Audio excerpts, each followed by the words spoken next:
ओम श्री नमः, ओम श्री शक्ति नमः, ओम श्री शक्ति नमः, ओम श्री शक्ति। संगत माघ स्नान की महिमा, शुक्र क्षेत्र का महात्म्य तथा मासोपवास व्रत की विधि का वर्णन।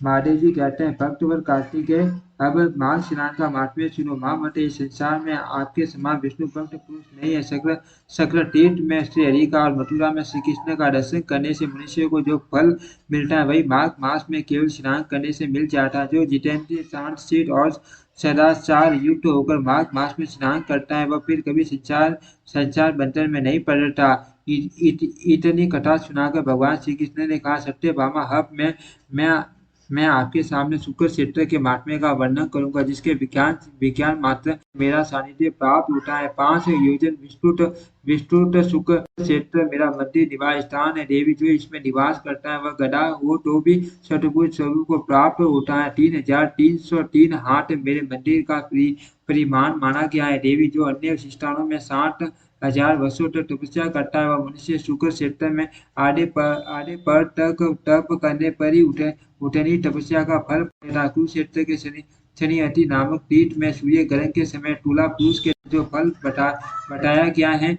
वह काशी में 10 गुना, त्रिवेणी में 100 गुना और गंगा सागर संगम में 60 गुना कहा गया है। किंतु मेरे निवास पूर्व शुक्र क्षेत्र में उसका फल अनंत गुना गुना समझना चाहिए। भामिनी, अन्य तीर्थों में उत्तम विधान के साथ दान दिए जाते हैं, शुक्र क्षेत्र में एक ही दान से उनके समान हो जाता। शुक्र क्षेत्र, त्रिवेणी और गंगा सागर संगम में एक बार ही स्नान करने से मनुष्य ब्रह्म हत्या हत्या हत्या दूर हो जाती है।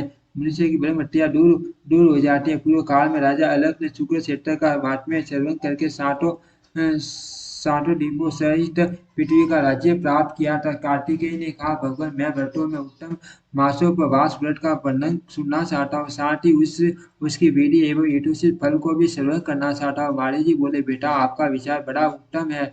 आपने जो कुछ पूछा है, वह सब बताता हूँ। जैसे देवताओं में भगवान विष्णु, तपोबालु में सूर्य, पर्वतों में मेरु, पक्षियों में गरुड़, तीर्थों में गंगा तथा प्रजाओं में वैश्य श्रेष्ठ है, उसी प्रकार सब व्रतों में मासोपवास व्रत श्रेष्ठ माना गया है। संपूर्ण व्रतों से समस्त तीर्थों से सब तथा सब प्रकार प्रकार के दानों से जो पुण्य प्राप्त होता है, वह सब मासोपास करने वाले को मिल जाता है। वैष्णव यज्ञ के उद्देश्य से भगवान जनार्दन की पूजा पूजा करने के पश्चात गुरु की आज्ञा लेकर मासोपवास व्रत करना चाहिए। शास्त्रों जितने भी वैष्णव व्रत हैं,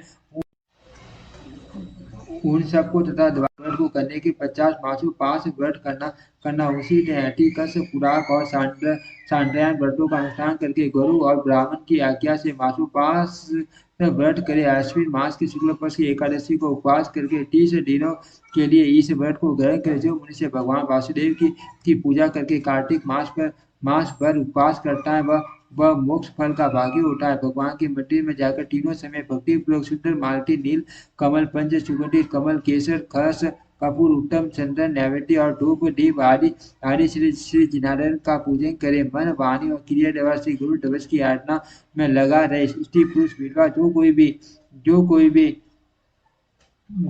व्रत को करे, पुण्य भक्ति के साथ इंद्रियों को काबू में रखते हुए दिन रात श्री विष्णु के नामों का कीर्तन करता रहे, भक्ति पूर्वक श्री विष्णु की स्तुति करे, झूठ न बोले, संपूर्ण जीवों पर दया करे, अंतम करण की वृत्तियों को अशांत न होने दे, हिंसा त्याग दे, सोया हो या बैठा श्री वासुदेव का कीर्तन किया करे, अन्न का स्मरण, अवलोकन, स्वाद न लेना, सत्संग करना तथा ग्रास को मुंह में लेना, ये सब व्रत में स्थित मनुष्य शरीर में उबटन लगाना, सिर में तेल की मालिश कराना, पान खाना और चंदन लगाना छोड़ दे तथा अन्य निषिद्ध वस्तुओं का भी त्याग करे। व्रत करने वाला पुरुष शास्त्र विरुद्ध कर्म करने वाले व्यक्ति का स्पर्श न करे, उससे वार्तालाप भी न करे। पुरुष सौभाग्यवती स्त्री अथवा विधवा नारी शास्त्रोक्त विधि 1 मास तक उपवास करके भगवान वासुदेव का पूजन करे। यह व्रत गिने 30 दिनों का होता है, इससे अधिक या कम दिनों का नहीं। मन को स्वयं में रखने वाला जितेंद्रिय पुरुष 1 मास तक उपवास के नियम को पूरा करके द्वादशी तिथि को भगवान गुरु ध्वज का पूजन करे। फूल, माला, गंध, धूप, चंदन, वस्त्र, आभूषण और वाद्य आदि के द्वारा भगवान विष्णु को संतुष्ट करे। चंदन मिश्रित तीर्थ के जल से भक्ति पूर्वक भगवान को स्नान कराए, फिर उनके अंगों में चंदन का लेप करे।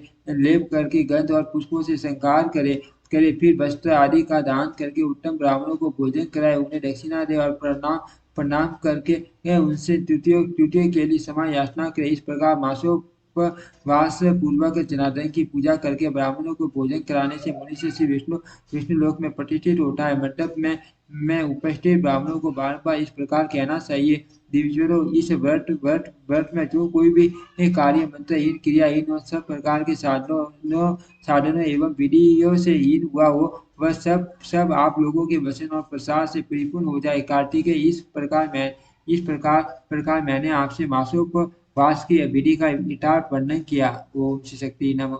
ओम श्री शक्ति नमः। ओम श्री शक्ति नमः।